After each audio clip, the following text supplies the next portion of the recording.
Boa tarde, senhoras e senhores, e obrigada por aguardarem. Sejam bem-vindos ao webinar de resultados da LPS Brasil para a discussão dos resultados referentes ao primeiro trimestre de 2026. Informamos que este evento está sendo gravado e que todos os participantes estarão apenas ouvindo o webinar durante a apresentação da LPS Brasil. Em seguida, iniciaremos a sessão de perguntas e respostas, na qual os participantes poderão compartilhar suas perguntas através da plataforma de Q&A, utilizando um dos botões abaixo, conforme as instruções que estão na tela.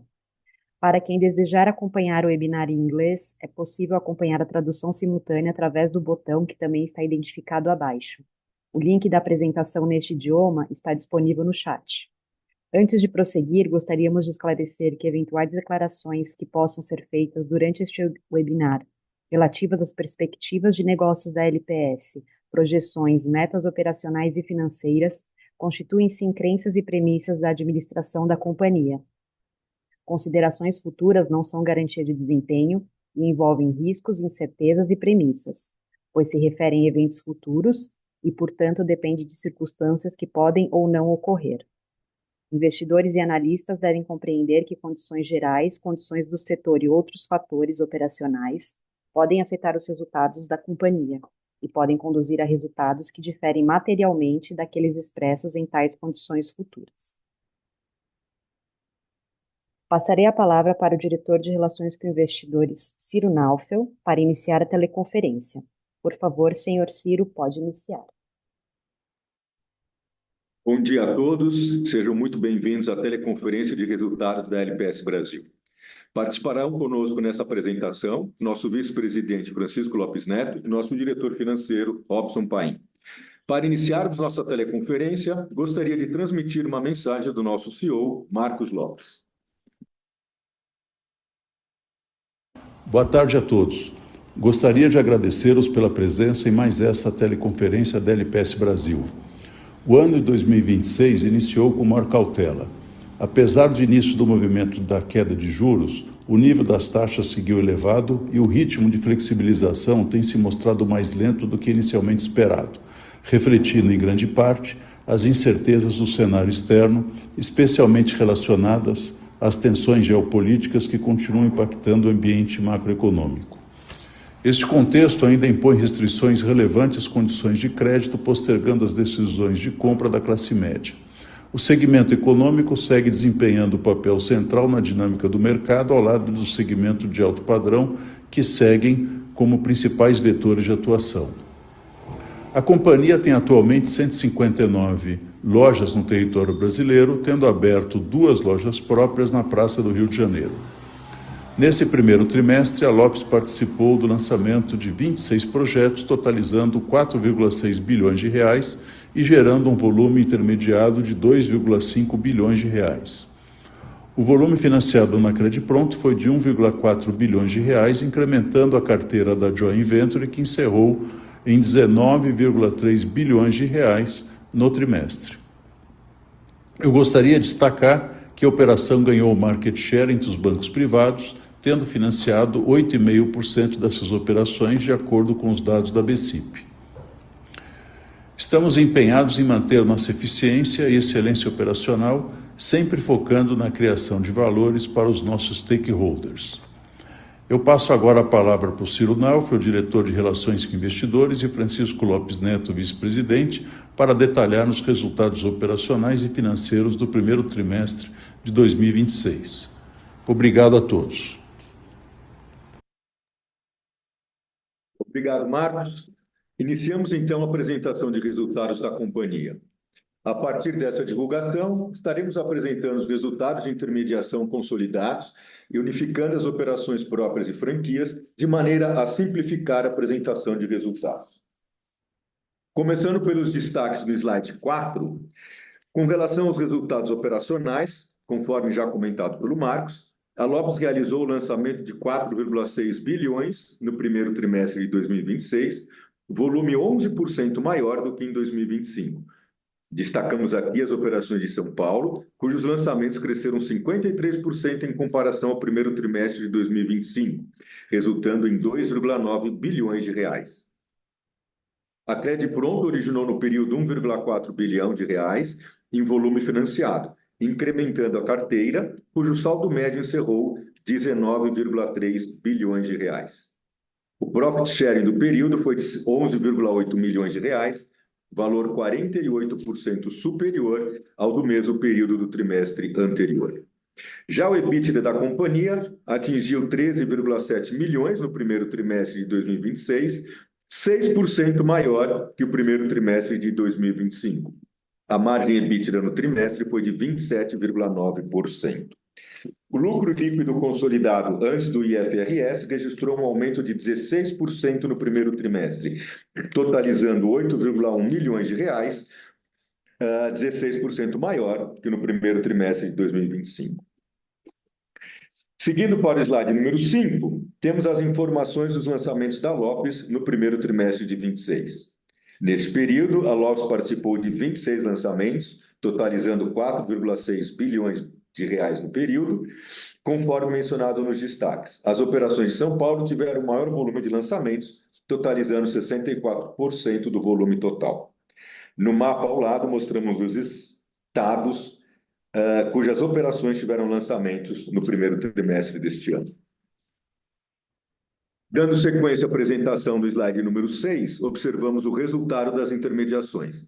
A Lopes intermediou 2,5 bilhões no primeiro trimestre, 10% abaixo do que no primeiro trimestre de 2025. Atualmente, a companhia está presente em 19 estados, com um total de 159 lojas. No slide 7, apresentamos a intermediação da Lopes por região geográfica do Brasil.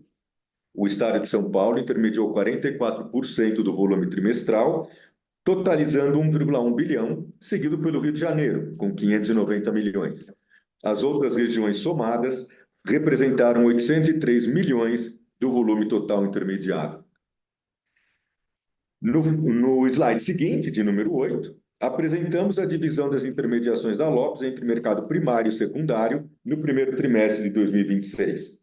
O mercado primário representa a maioria das intermediações da companhia, representando 71% do verde intermediário e também das unidades vendidas neste primeiro trimestre de 2026. Passando para o slide número 9, temos indicadores relacionados ao portal da Lopes. No gráfico superior, observa-se a visitação orgânica do portal, que totalizou 10,8 milhões de visitas na visão last 12 months, no primeiro trimestre de 2026. Os leads oriundos da busca orgânica gerados pelo portal totalizaram 165 mil na visão last 12 months. Passando agora a palavra para o nosso vice-presidente Francisco Lopes Neto, que falará sobre os resultados da Credipronto.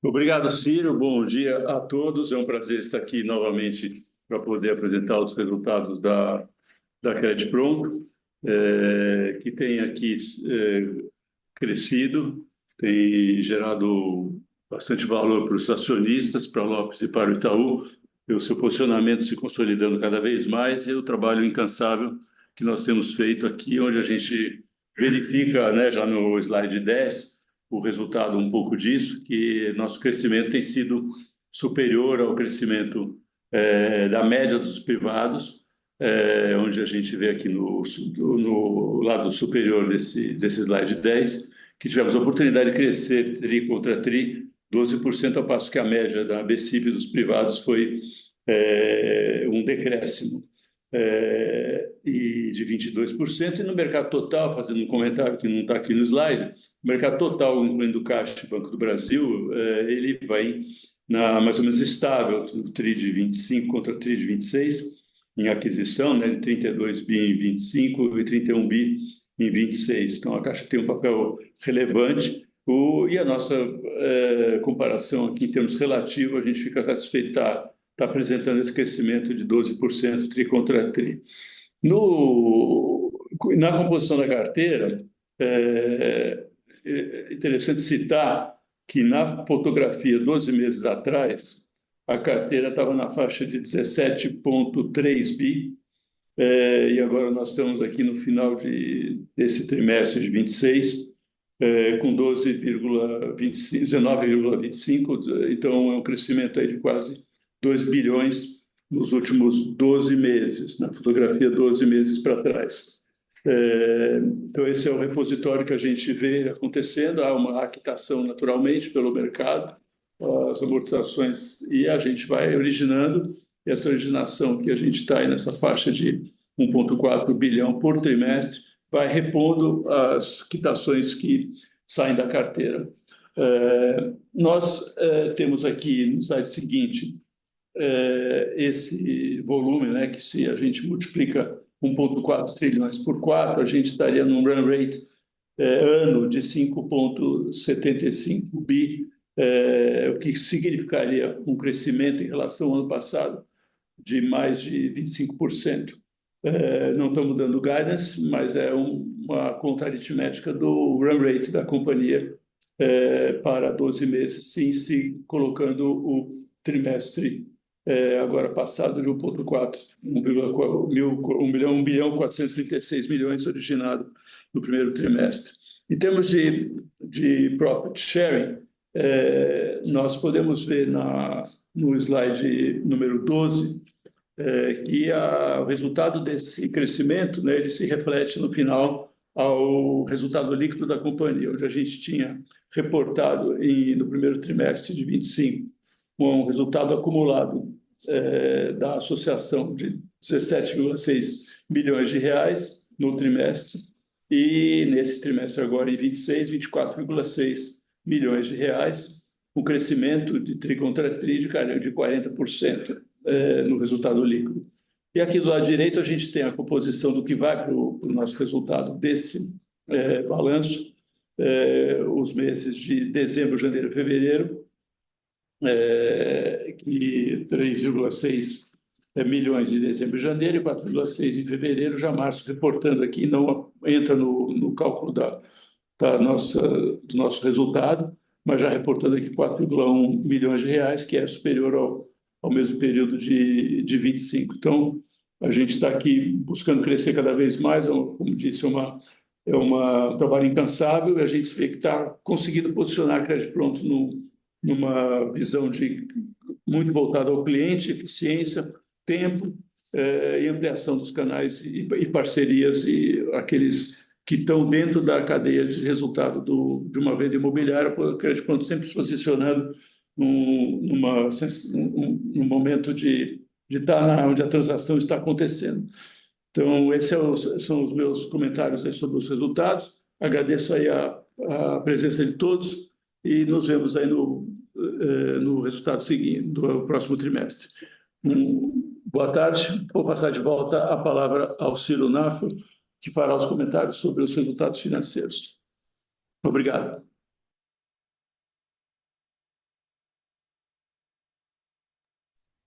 Obrigado, Francisco. Passando agora para a apresentação dos resultados financeiros da companhia, começando pelo slide número 13, onde podemos observar a composição da receita da companhia, tendo a receita líquida apresentado o valor de 49,2 milhões de reais no primeiro trimestre de 26, 2% superior em relação ao mesmo período de 2025. Passando para o slide 14, observamos que as despesas operacionais ficaram estáveis na comparação entre os primeiros trimestres de 25 e 26, atingindo 35,3 milhões de reais no período. No slide 15, podemos acompanhar a evolução do EBITDA e da sua margem, os quais atingiram respectivamente 70,3 milhões de reais e 34,5% na visão last 12 months, mantendo o foco da companhia na sua eficiência operacional. No slide 16, observamos o resultado do primeiro TRI de 26 por segmento, antes dos efeitos do IRFS, onde verificamos na coluna do consolidado que o lucro líquido total antes do IFRS foi de 8,1 milhões de reais, enquanto que o atribuível aos sócios controladores ficou em 5,5 milhões de reais. No slide 17, apresentamos mesmos resultados consolidados por segmento, porém após o IFRS, onde pode-se observar que o lucro líquido total foi de 4,4 milhões de reais e o atribuível aos controladores em 1,7 milhões de reais. No slide 18, podemos verificar esses impactos do IFRS nos resultados da companhia, lembrando que os mesmos se referem à amortização de intangíveis, ganhos e perdas, contabilizações de earnouts e das opções de call e put das empresas controladas. Lembrando que, como são efeitos não caixa, reforçamos que, para uma melhor compreensão do desempenho da companhia, nossa sugestão é que a análise seja feita sem levar em conta tais efeitos. Por fim, no slide 19, podemos observar a evolução do caixa, do saldo de caixa da companhia e o caixa gerado nas atividades operacionais. No primeiro TRI de 26, o caixa operacional gerado foi de 10,3 milhões de reais, fazendo com que o saldo das disponibilidades atingisse o valor de 48,2 milhões de reais, que, somados ao saldo das aplicações financeiras, resulta em um saldo de 73,7 milhões de reais. Eram essas nossas considerações, agradecemos a todos e ficamos à disposição para eventuais perguntas.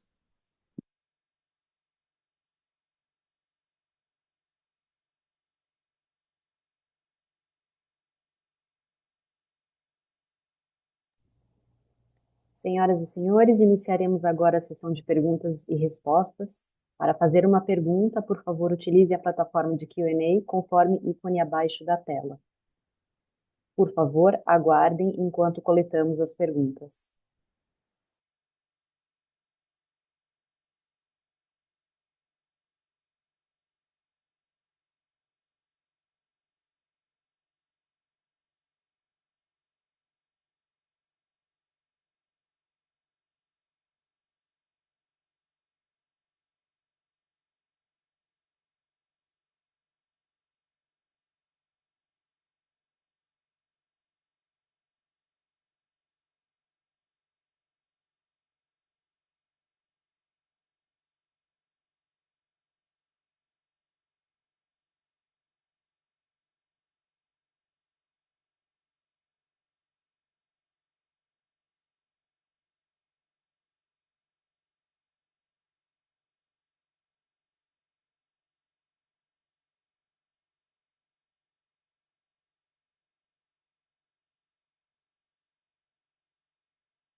Vou falar de um acionista.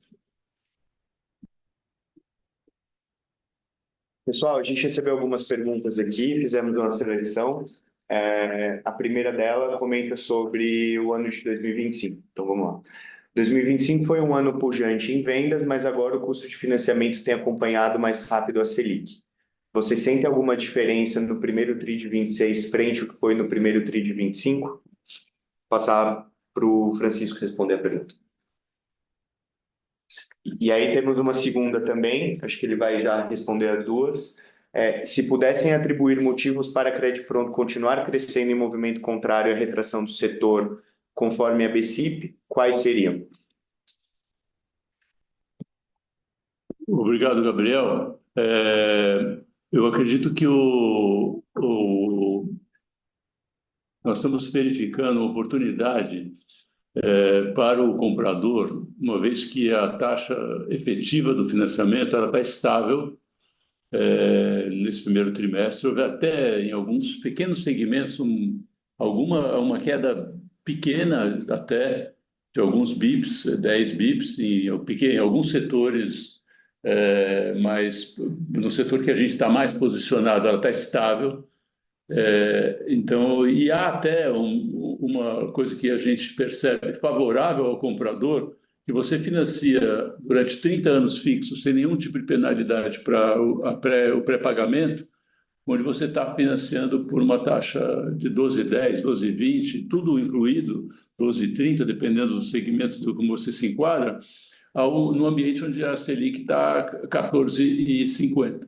Então, isso é 200 bips abaixo do custo do dinheiro, que é uma das poucas economias, poucos países onde você financia abaixo do que você aplica o dinheiro. Então, Essa estabilidade ela vai ajudar tanto o segmento de uma maneira geral das linhas de venda do setor, porque você está financiando numa taxa competitiva em relação ao custo do dinheiro, e não vejo alta por enquanto. E até ontem teve os resultados de um grande banco que coloca que vai estar estimulando o crédito imobiliário na sua linha de negócio.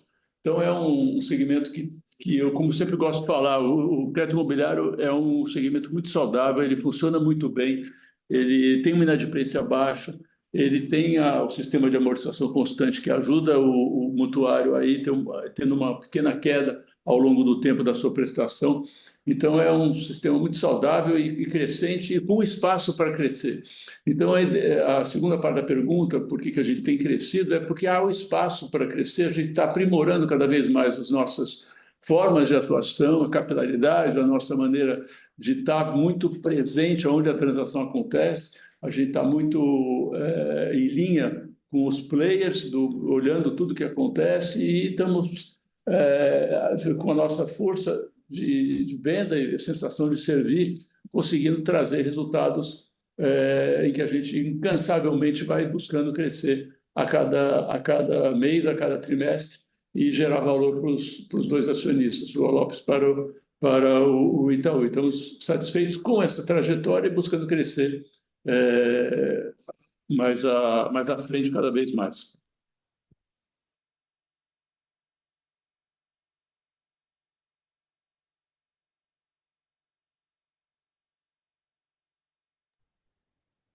Encerramos nesse momento a sessão de perguntas e respostas. Gostaria de retornar a palavra ao DRI da companhia, senhor Ciro Naufel, para as considerações finais. Gostaria de agradecer a todos em mais uma teleconferência de resultados da LPS Brasil, desejando a todos uma ótima sexta-feira e espero encontrar todos novamente na próxima divulgação de resultados. Muito obrigado. O webinar de resultados da LPS Brasil está encerrado. Agradecemos a participação de todos e tenham uma boa tarde.